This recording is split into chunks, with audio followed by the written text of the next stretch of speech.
We were assembling the usual Appalachian material, the parkway, the trail, the postcard overlooks, when we came across a footnote about a stone. A small tablet pulled from a West Virginia burial mound in 1838, carved with an alphabet nobody could read. For a century, serious people argued it proved ancient visitors reached America. Then someone matched the letters to a book, printed in 1782. That stopped us, so we kept pulling the thread. 16 sites later, here is what we found. We did not expect a cave where someone crawled a mile into the dark by torchlight only to draw on the walls. We did not expect a burial mound with a horse racetrack built around it. We did not expect a fort the neighbors carted off, stone by stone, into their own fireplaces. But the one that made this feel necessary. A single boulder, 1,500 carvings, a 7-fingered handprint, and no one alive who can read it. That is number 1. Stay with us. This is what we do here. Follow the threads other people drop.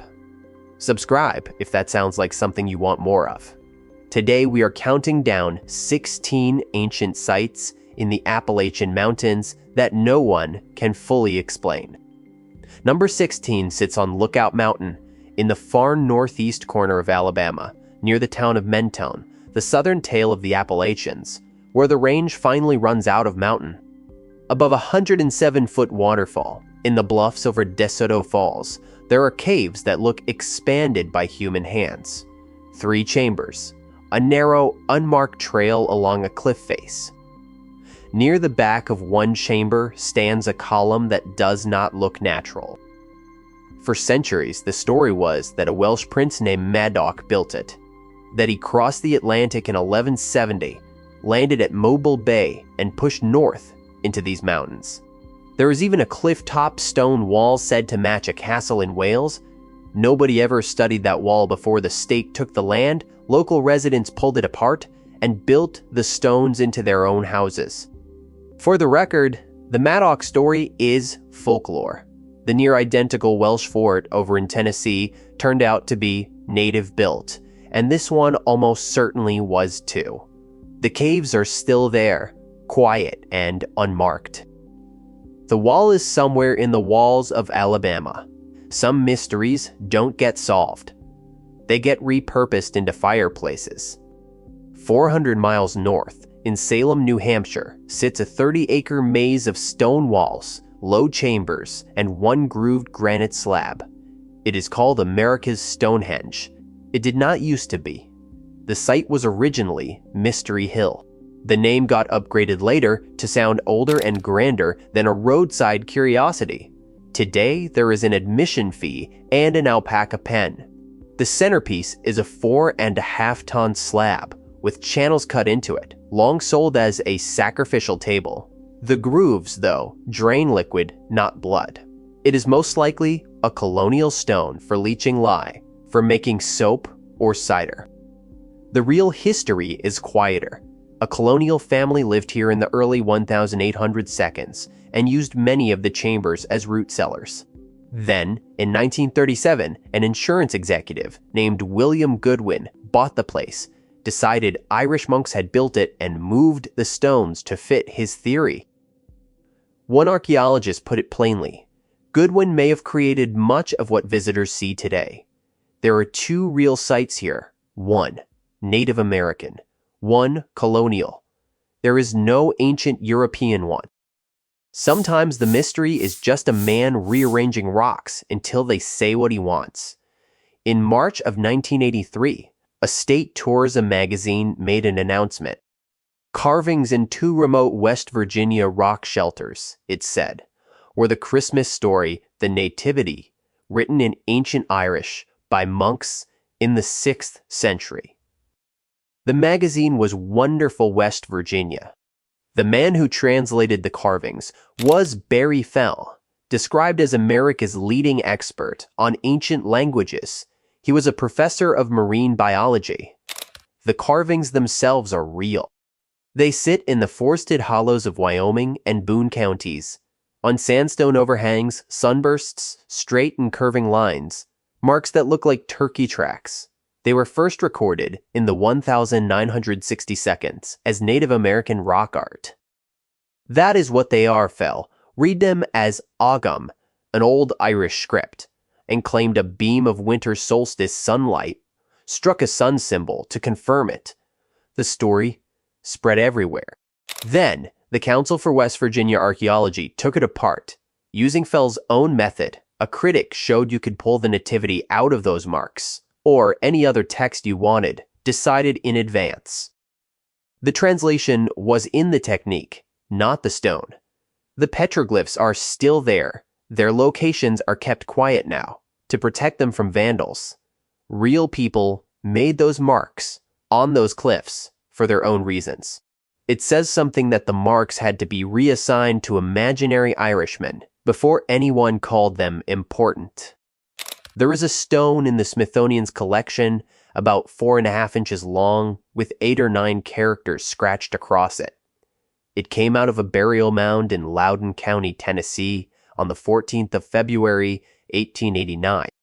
A Smithsonian field agent named John Emmert said he found it in an undisturbed grave. The mound is gone now, plowed flat, so his word is most of what we have.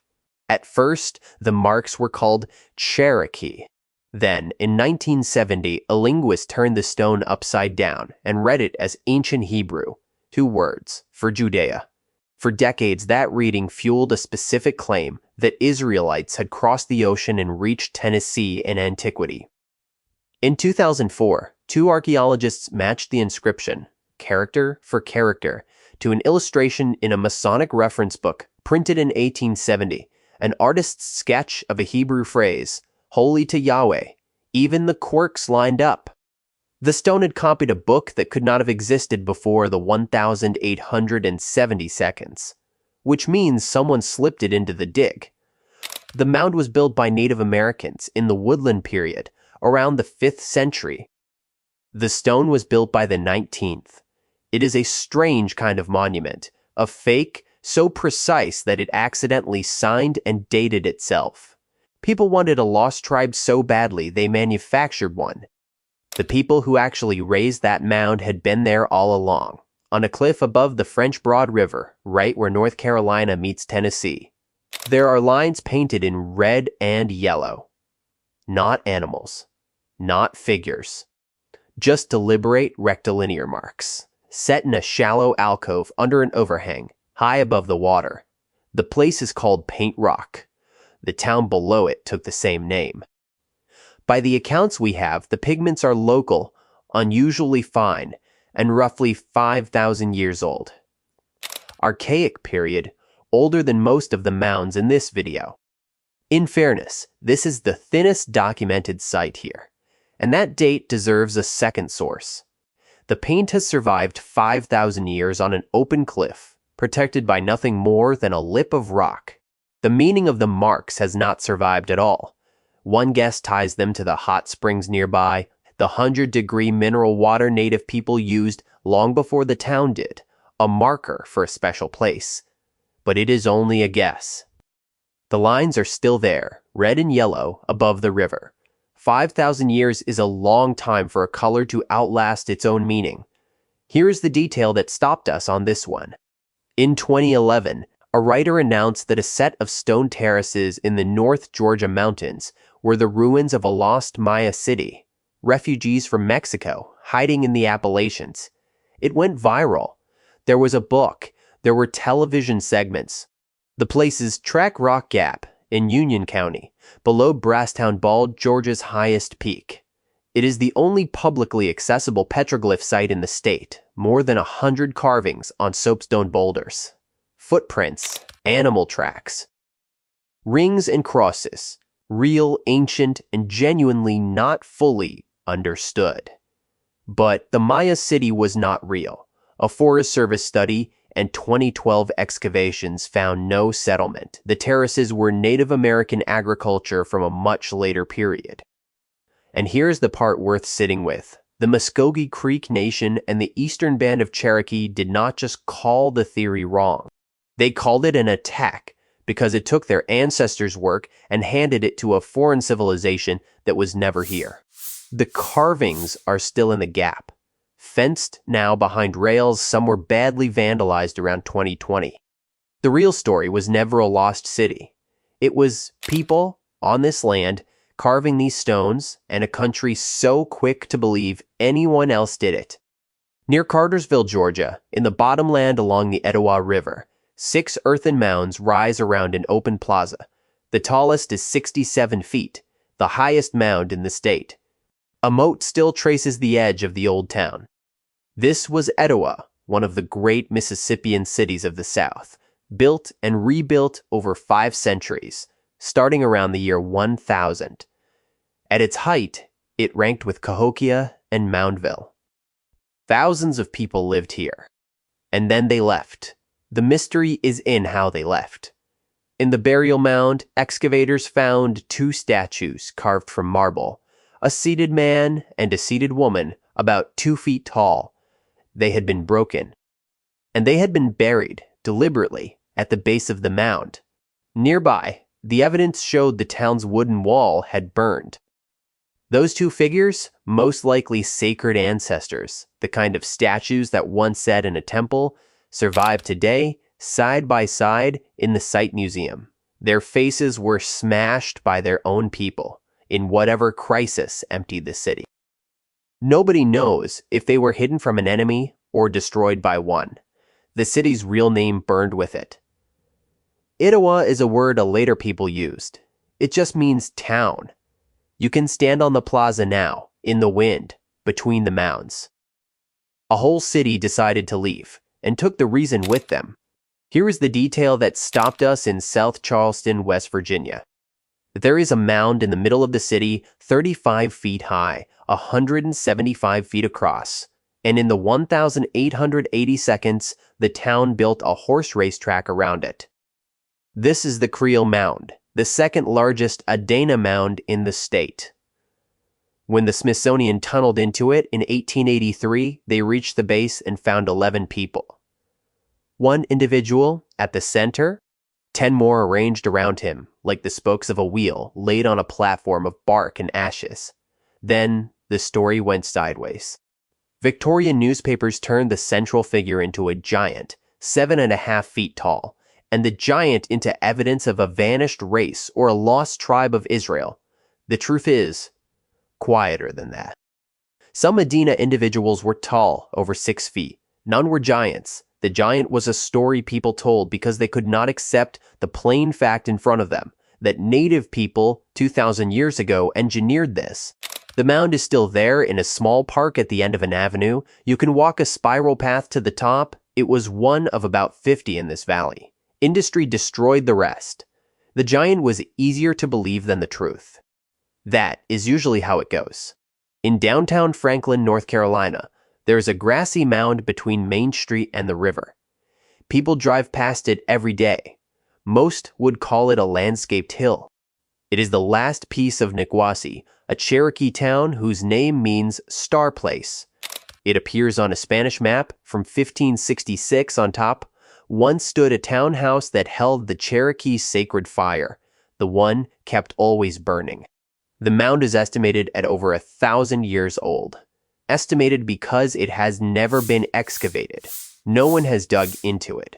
Its true age is unknown by choice, and the Cherokee themselves say they did not build it. Their tradition is that they inherited it and kept it, that it was already old when they arrived. The most striking thing about the mound is who is said to live inside it. In Cherokee tradition, Nikwasi is home to the Nunihi, the immortals, spirit warriors who cannot be seen. In the old story, when an enemy overran the town, warriors poured out of a doorway in the side of the mound, turned invisible past the town line, and drove the attackers off. In 2019, the town of Franklin gave the deed back to an initiative tied to the Eastern Band of Cherokee. Almost every other site in this video has been dug, measured, carbon dated, argued over. This one has kept its secrets on purpose, in the middle of a town that grew up around it. If you are enjoying following this rabbit hole with us, drop a like. It genuinely helps more people find these places. And tell us in the comments if any of these ring a bell. Some of you have stood on these mounds, some of you grew up in their shadow. We read all of it. 60,000 tons of earth, moved by hand, one basket at a time, more than 2,000 years ago. That is the Grave Creek Mound in Moundsville, West Virginia, on the Ohio River. 62 feet high, 240 feet across. The largest cone-shaped burial mound in the Western Hemisphere. It was raised by the Adena people, somewhere between 250 and 150 BC. The town is named after it. Meriwether Lewis climbed it in 1803. The mound is not the mystery. The mound is a fact, a staggering one. The mystery was a small stone. When locals dug into the mound in 1838, they reported finding a little inscribed tablet covered in an unknown script. For most of a century, it was famous. Serious scholars decided the letters were ancient Celtic or Phoenician, proof that Old World visitors had come first. Accounts even disagreed on where it turned up, in the burial chamber or in a wheelbarrow of loose dirt. Then, in 2008, a researcher traced the characters to an alphabet book printed in 1782. The script was younger than the United States. The strangest part is what the excavators did to the mound itself. So, proud of the dig, they cut a tunnel and a vault into it and built a 3-story wooden observatory on the summit, a 2,000-year-old tomb, with a lookout tower bolted to the top of it. Everything is still there. The mound, a museum, a walkway to the top. Across the street sits the old state penitentiary, which does the atmosphere no harm. People stood in front of the largest burial mound on the continent, raised by native hands, and decided the interesting part was a fake the size of a matchbook. The wonder was never the tablet, it was the 60,000 tons. Here is the detail that stopped us in southern Ohio. A snake made of earth, uncoiling for a quarter mile across a ridge. And after 140 years of study, no one can agree who built it or when. This is Serpent Mound, above Ohio Brush Creek in the Appalachian foothills. 1,348 feet long from the coiled tail to the open jaws. The largest serpent effigy on Earth. The problem is that it is empty. No burials, no artifacts inside it, nothing to date, nothing to sign the work. For a long time, it was credited to the Adena based on burial mounds nearby. Then, in 1991, radiocarbon from charcoal in the effigy pointed to a much later group, the Fort Ancient culture, around the year 1070. Other specialists reject that. The argument is still going. And there is one more layer. The snake sits on the rim of a crater, a place where a meteor struck the Earth around 300 million years ago, leaving the bedrock broken and the soil faintly magnetic. Whether the builders knew the ground was strange, we cannot say. They left no words, only the shape. You can see it best from the tower on site or from the air. A quarter mile of intention, coiled on a scar in the planet, still refusing to say who made it. It is called a fort. Nobody ever fought there. Nobody ever lived there either. Old Stone Fort sits on a high tableland in Coffee County, Tennessee, almost completely wrapped by 2 forks of the Duck River. Its walls run for about 1.25 miles, mounded earth and stone, joined to cliffs and water into a single enclosure of about 50 acres. It was built slowly over centuries in the Middle Woodland period, roughly 2,000 years ago. For a long time, settlers assumed the name was literal. They credited Desoto. They credited the Welsh prince Madoc, the same legend that follows these mountains from Alabama to Georgia. But when archaeologists finally studied it, the fort stopped working as a fort. The walls are too low. There is no debris from anyone living inside, no weapons. And it was built too gradually for people under threat. What it does have is a gateway. 2 long parallel mounds form an interned entrance, and that entrance is aimed within a single degree of the summer solstice, sunrise. 1 degree, 2,000 years ago. On the longest morning of the year, the sun comes up straight through the door. That is precise enough to be deliberate and vague enough that we still do not know the ceremony it served. People gathered here, and did not stay. Archaeologists call it a vacant ceremonial center. The enclosure is a state park now, threaded with waterfalls, with a trail that runs along the tops of the walls above the gorge. We can measure the angle to the degree. We just cannot tell you what they came here to do. On top of a mountain in North Georgia at the southern end of the Appalachians runs a wall of stone, 885 feet long, up to 7 feet high, 12 feet thick. It zigzags along the summit, studded with pits and cairns, and it guards nothing. That is the first strange thing. As a fortification, the wall makes no sense. It does not use the terrain. It offers no cover. There is no water source inside it. Whatever it was for, it was not defense. Settlers, of course, assumed a fort and reached, again, for European builders. Desoto, Prince Madoc, and his Welshmen. The Desoto theory was refuted as early as 1917. He was in the region for less than 2 weeks. Anthropologists place the wall with woodland-era native builders, though the exact date is still open, somewhere inside a window of 1,000 years. Then there is the Cherokee tradition. It says the wall was built by the Moon-eyed people, a race said to see poorly in daylight, who lived in these mountains and were driven out. Later, white writers grafted their own spin onto that, inventing a prehistoric white race. Strip that away and the Cherokee account remains. Someone was here before and left this behind. The most telling feature is the shape. The wall makes a deliberate, serpent-like bend and runs through 29 pits and cairns, a pattern aimed at nothing strategic. It reads like a sentence. The wall is still up there in Fort Mountain State Park, near an old stone fire tower. Local lore adds drums and lights and figures in bearskins along it at night. A wall that defends nothing, built by people we can't quite name, in a shape we can't quite read. It is not hiding anything. We just never learned the language. For 50 years, American archaeology had a rule. No one lived in the Americas before the Clovis people, about 13,000 years ago. That was the wall. Nothing older was allowed. Then a farmer's rock overhang in western Pennsylvania started producing older dates.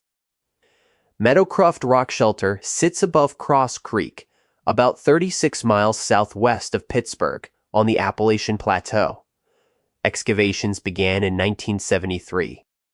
Down through the layers in the ash of old fire pits came radiocarbon dates that would not behave. More than 50 of them, consistent with each other and the deepest reaching back around 16,000 years. Some ran further still. If those dates are right, this is the oldest evidence of humans in the Americas. It breaks the wall. The fight was long and by one account, sometimes bitter. Because the site sits in coal country, a leading critic argued, the ancient charcoal might be contaminated. That carbon from coal seams underground had crept into the samples and made them look older than they were. The lead archaeologist spent decades answering the charge, redating the material across 4 separate labs. The whole question comes down to something almost too small to see. Flecks of charcoal from ancient campfires, and whether that carbon is 16,000-year-old firewood or contamination from one of the most coal-rich regions on the planet. Other sites have since broken the Clovis barrier anyway. The timeline moved. Whether Meadowcroft's oldest dates are exact is still honestly unresolved. The overhang is open to visitors now, under a protective roof, the layers of the dig exposed like pages. Somewhere in that stone is either the first campfire in America, or the world's most stubborn accident. That we still can't tell them apart is the whole point. Someone crawled a mile into the dark to make this. Not to shelter, not to live. Nobody lived in the deep zone of a cave, beyond the last of the light. They crawled in on purpose, through wet, tight passages, carrying cane torches, to draw on the walls where almost no one would ever see the work. In 1979, Two recreational cavers in southeastern Tennessee shimmied down a narrow passage and noticed lines traced into the mud. They brought in an archaeologist from the University of Tennessee. The lines were ancient. It was the first dark zone cave art ever found in North America. The images are not decoration.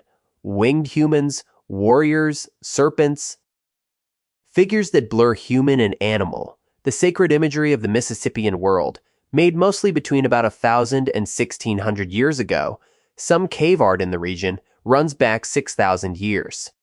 To these peoples, caves were the mouth of the underworld, powerful, dangerous ground, which may be the closest thing we have to an answer for why. They went down into the earth to reach something.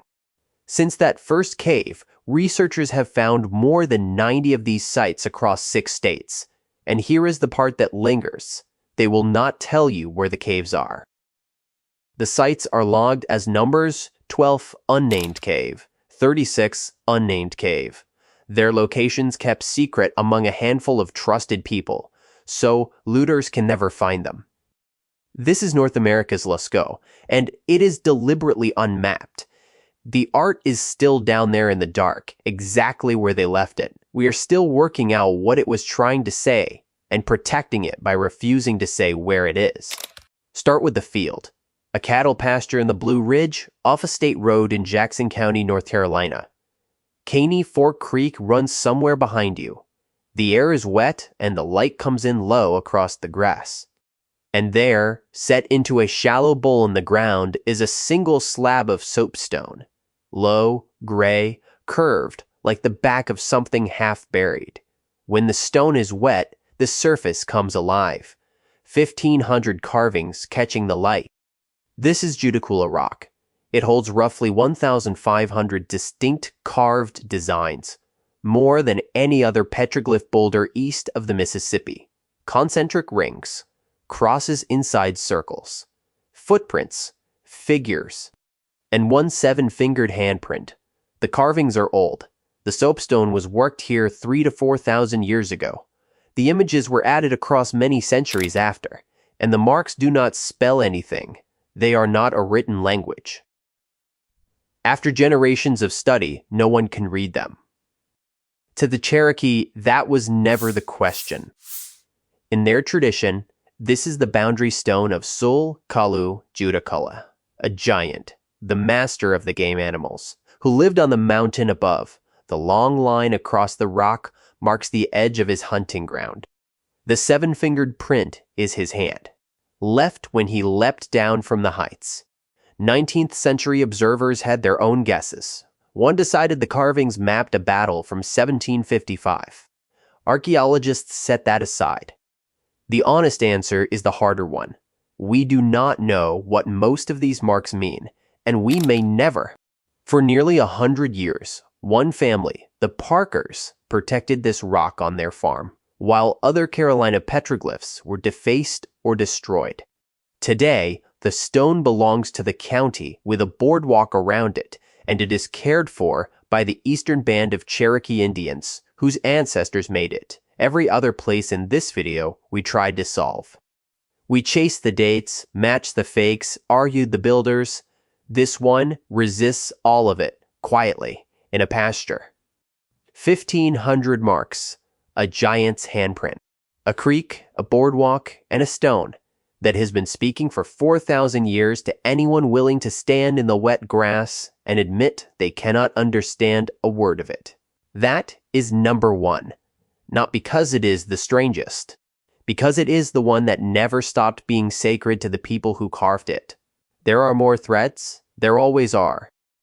If you are asking which one stayed with us, it is Nikwasi, the mound that kept its own age a secret, on purpose, in the middle of a town that forgot to wonder about it.